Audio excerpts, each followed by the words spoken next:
आज सप्ताह का पहला दिन सोमवार का दिन और आज का वीडियो स्टार्ट करते हैं। रोज़मर्रा के हिसाब से बाज़ार की बात करेंगे। बाज़ार तो थोड़ा सा मद्दा ही है, अभी ठंडा ही है, पर एक्चुअली क्या है, हमारा जो हिंदुस्तान का जो बाज़ार है पूरा पूरा अमेरिका के बाज़ार के ऊपर डिपेंड करता है। अब अमेरिका के जो भी बड़े बड़े टेक्नोलॉजी के स्टॉक है, अगर गिरते हैं तो हमारे हिंदुस्तान के भी शेयर नीचे आते हैं। जैसे वहाँ का एनवीडिया इतना गिर गया है अभी, करीब करीब वहाँ से पहले कुछ 900 के आसपास था, जिसका अभी 800 के आसपास हो गया। मतलब वो काफ़ी डाउन है। जैसे डाउ जोन्स नीचे है, नैस्डैक नीचे है, एनवीडिया नीचे है, इसके अलावा वहाँ मेटा है वो भी नीचे है।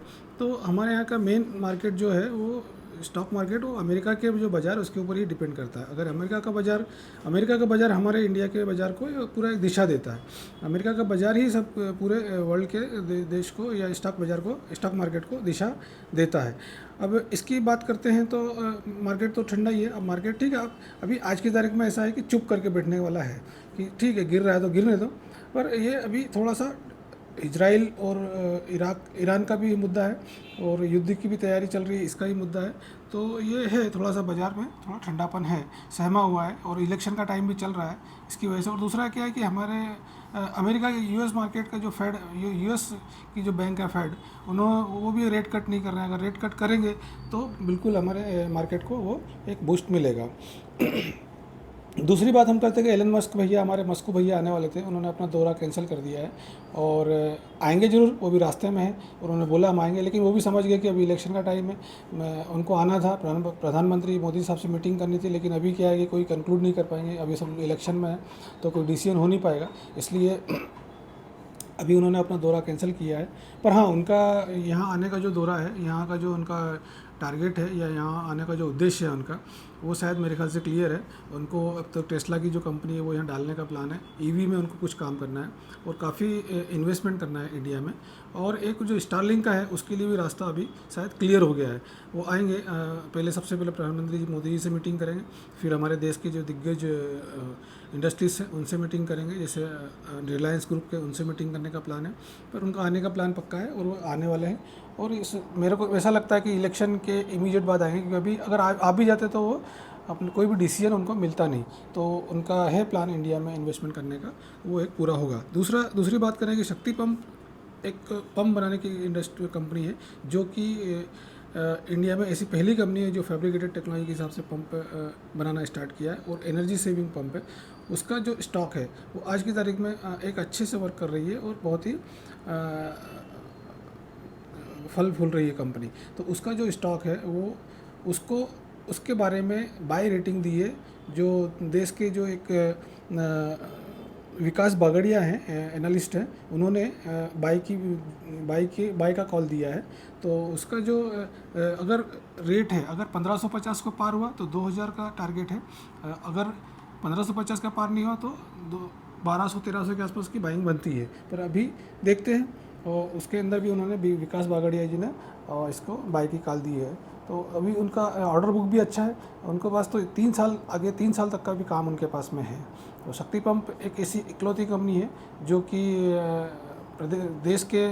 देश के एनर्जी सेविंग में के प्रोग्राम में, देश के विकास में, ईवी में वो काफ़ी योगदान है। और जो पंप वो बनाती है, जो पंप सबको सप्लाई करती है, जो उसमें एनर्जी सेविंग का बहुत बड़ा उसमें फ़ायदा है। तो जो आज का देश का जो मंत्र है उसके साथ में उसका जो प्रोजेक्ट है, जो उसका जो वो है पूरा अलाइन होता हुआ दिखता है।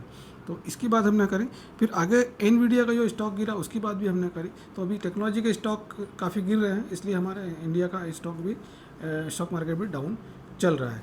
अब हम आगे आज जो विशेष जो वीडियो बनाने का जो उद्देश्य था, वो हम सेक्टर की बात करेंगे। जो सेक्टर की बात करेंगे वो बैंकिंग सेक्टर है। अब बैंकिंग सेक्टर में क्या होता है कि कैसे वर्क करता है, बैंकिंग सेक्टर में क्या जीडीपी का जो योगदान है, क्या होता है, बैंकिंग सेक्टर क्यों ज़्यादा रिटर्न नहीं मिलता, उसका भी एक रीज़न है। क्योंकि बैंक लोन लेके ही लोन देती है, क्योंकि कोई मैन्युफैक्चरिंग तो करती नहीं है बैंक। अब बैंक के नाम ले तो एसबीआई है, अपने यहाँ की दिग्गज बैंक एसबीआई है, एचडीएफसी है, आईसीआईसीआई है, एक्सिस बैंक है, कोटक बैंक है।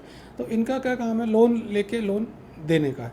अब अगर बात करते हैं कि जो आपने नाम सुना होगा, हमारे रिजर्व बैंक ऑफ इंडिया है, जो रेपो रेट की बात करते हैं, तो इनको जो लोन मिलता है वो रेपो रेट के हिसाब से मिलता है। रेपो रेट का मतलब ये कि ये अगर इनको पैसा बैंक को लेना होता है तो वो हमारे रिजर्व बैंक के पास जाते हैं। अब रिजर्व बैंक जो पैसा इनको देती है वो वो एक इंटरेस्ट लेती है। वो इंटरेस्ट आज की तारीख में अगर गूगल आप कर लेंगे तो आपको साथ मिलेगा कि आज के इंडिया का रेपो रेट क्या है, 6.5% के आसपास है। तो 6.5% का जो रेपो रेट से ये हमारी बैंकों को वो लोन देते हैं, और ये लोन उसको बांटते हैं। उस लोन को होम लोन में बांटते हैं, पर्सनल लोन में बांटते हैं, और किसानों को जो किसान क्रेडिट कार्ड है उसमें बांटते हैं। खैर उसमें तो गवर्नमेंट सब्सिडी भी देती है, पर अधिकतर पर्सनल लोन है, ऑटो लोन है, कई तरह के लोन ये लोग बांटते हैं।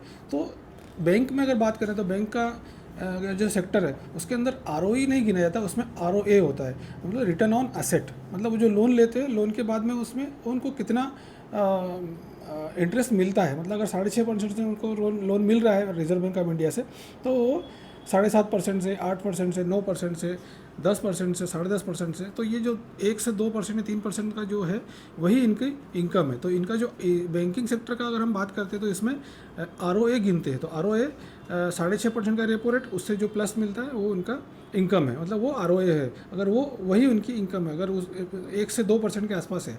फिर इसके बाद जीडीपी। तो बैंकिंग का जो रिटर्न है वो एक तो आरओए हो गया, आरओए 1.5 से 2% मिलता है वो, प्लस जीडीपी इन्फ्लेशन। तो इन्फ्लेशन 6-7% है, तो मतलब उनका जो रिटर्न है बैंक का 2%, 7%, 8% का इन्फ्लेशन करीब 9% हो गया। और दूसरा 1-2-3%, मतलब मैक्स टू मैक्स बैंक जो रिटर्न देती है वो 10 से 12% का आपको रिटर्न मिलता है। और वो देखा है, एसबीआई का यही रिटर्न है, बड़ी बड़ी जितनी भी बैंक है तो यही रिटर्न है, एचडीएफसी बैंक का वही रिटर्न चल रहा है। तो बैंक का नहीं रिटर्न मिलने का कारण ये है कि वो उसमें लोन से ही लोन देता। हाँ, और बैंक के पास भी अगर ज़्यादा पैसा होता तो वो फिर अगेन आरबीआई के पास जाती है कि भाई हमारे पास एक सरप्लस पैसा हो गया, आप ले लो। तो आरबीआई का भी एक है कि हाँ ले लेंगे, लेकिन उनका ये है कि हम आपको 6.5% से देते हैं तो हम आपसे 25 पैसा कम में आपसे रिटर्न लेंगे, क्योंकि आरबीआई को भी तो कमाना है कि नहीं कमाना है। तो अगर वो सरप्लस पैसा बैंक के पास में तो रिटर्न करती है, तो बैंक को देती है, तो बैंक उसको उससे 0.25% कम में ले लेती है। तो कहने का मतलब ये कि बैंक का जो है 6.5% से उनको रेपो रेट के हिसाब से, तो जो रेपो रेट है वो 6.5% है, और इसका एक रिवर्स रेपो रेट होता है। ये रिवर्स रेपो रेट वही है जो बैंक के पास अगर सरप्लस है तो वो रिजर्व बैंक ऑफ इंडिया को जमा करती है या देती है, तो वो रिवर्स रेपो रेट होता है। तो आज मैं आपको ये बताना चाहता हूँ कि रेपो रेट क्या है और रिवर्स रेपो रेट क्या है। तो बैंकों की जो रिटर्न है वो कितना होता है, वो इतना ही होता है, क्योंकि जो आज जिस सेक्टर की बात कर रहे हैं तो पूरा बैंकिंग सेक्टर है, बैंकिंग सेक्टर का रिटर्न इतना ही आता है। तो इससे हाँ ये ज़रूर है कि एफडी, जो मैंने लास्ट मेरे वीडियो में बताया था कि FD versus stock market versus FD, तो उसमें एफडी में से अच्छा बैंक का स्टॉक है उसका रिटर्न आपको मिलता है अगर आप उसमें इन्वेस्टमेंट करते हैं। हाँ ये जरूर, ये अब मैं आपको बताना चाहता हूँ कि मेरा जो वीडियो है वो पूरा लर्निंग के हिसाब से होता है, इसमें कोई सेलिंग की और बाई की कोई राय नहीं होती है मेरी। आप इसमें पूरा लर्निंग के हिसाब से देखिएगा, और ये मेरा इसमें कोई सेल बाय का मेरा कोई कॉल नहीं होता है, ये पूरा लर्निंग का वीडियो होता है। तो इसमें बैंक की बात करी, रेपो रेट क्या होता है उसकी बात करी हमने, रिवर्स रेपो रेट क्या होता है वो बात करी, और बैंक जो हमको लोन देती है या बैंक भी कहाँ इन्वेस्ट करती है, वो भी स्टॉक मार्केट में इन्वेस्ट करती है।